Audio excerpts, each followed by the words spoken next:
राष्ट्रीय राजधानी दिल्ली समेत पूरा उत्तर भारत इस समय शीतलहर से ठिठुर रहा है। दिल्ली में आज सुबह न्यूनतम तापमान 4.4 डिग्री सेल्सियस दर्ज किया गया, तो वहीं राजस्थान में चूरू फिर से सबसे ठंडा रहा। फतेहपुर में तीसरे दिन पारा माइनस में रहा। कृषि विज्ञान केंद्र पर तापमान -2.5 डिग्री दर्ज किया गया, तो वहीं आगामी 1-2 दिन शीतलहर का अलर्ट जारी किया गया है। आईएमडी के पूर्वानुमान के अनुसार 21 दिसंबर के बाद सर्दी से थोड़ी राहत मिलेगी। पश्चिम से चलने वाली हवाओं की रफ्तार आने वाले दिनों में कम होगी, जिसकी वजह से ठंड का असर भी कम होगा और न्यूनतम तापमान में बढ़ोतरी होगी।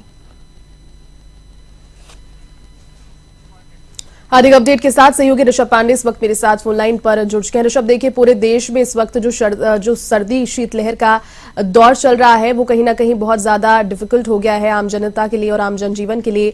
अब जहां राजस्थान में किसान अब चिंतित है पाला पड़ने से, तो दिल्ली में यहां पर आज सुबह 4.4 सेल्सियस डिग्री तापमान। आने वाले दिनों के लिए भी रेड अलर्ट है मौसम का, क्या अपडेट फिलहाल आपके पास?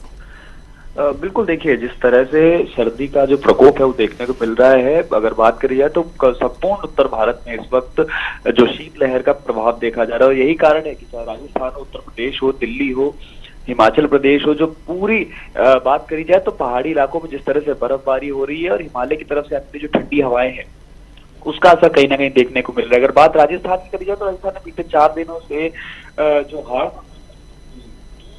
इस वक्त यहाँ पर, और यही कारण है कि राजस्थान में अगर पूर्वी इलाके हो या पश्चिमी इलाके हो, सभी जगह जो तापमान है वो लगातार नीचे जाता दिखाई दे रहा है। अगर बात करी जाए तो बीते 3 दिनों में चूरू और साथ ही साथ फतेहपुर ये ऐसे इलाके रहे हैं जहाँ पे जो तापमान है रात का वो माइनस में ही दर्ज किया गया है और कहीं ना कहीं लोगों को इससे जूझना पड़ रहा है। इसके साथ साथ अगर बात करी जाए तो सड़क पर रहने वाले जानवर हो या जो गरीब लोग हैं जो सड़क पर रहते हैं, उन्हें कहीं ना कहीं इसका खासा परेशानी का सामना करना पड़ रहा है क्योंकि ठंडी लगातार बढ़ती हुई दिखाई दे रही है।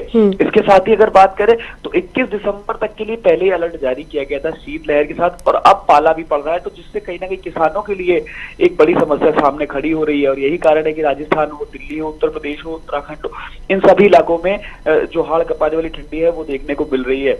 अगर तापमान की बात करें तो राजस्थान में बीती रात की अगर तापमान की बात करी जाए तो सबसे ज्यादा न्यूनतम तापमान राजस्थान के फतेहपुर में ही दर्ज किया गया है। इसके साथ ही साथ चूरू का जो इलाका है लेकिन सबसे बड़ी जो तापमान है वो बढ़ा है, 2 से 3 डिग्री तापमान बढ़ा है। अगर फतेहपुर की बात करें तो -1.8 डिग्री दर्ज किया गया है बीती रात, और अगर उसके पहले बात करें परसों की रात में बात करें तो -4 के आसपास पहुंचा था।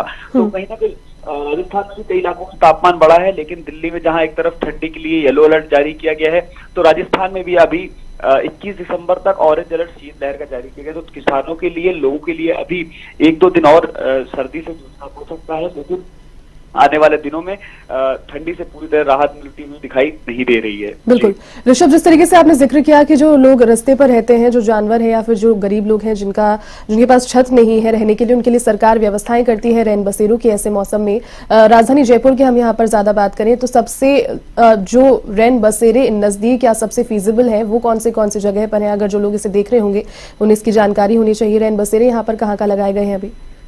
बिल्कुल, देखिए हर साल की तरह इस साल भी 1 दर्जन से अधिक पूरे शहर भर में रैन बसेरे लगाए गए हैं, और सबसे जो बड़ा रैन बसेरा रहता है वो अगर बात करें तो रामनिवास बाग गेट पर रहता है। सबसे ज्यादा लोग वहां पहुंचने के अलावा सी स्कीम में रहते हैं। तो कहीं ना कहीं ऐसे इलाके हैं जहां पर प्रतिवर्ष सरकार एक चीज का, हमेशा प्रशासन हर एक चीज का ध्यान जरूर रखता है कि बीते वर्षों में जहां पर लगाए गए हैं वहीं पर लगाए जाए।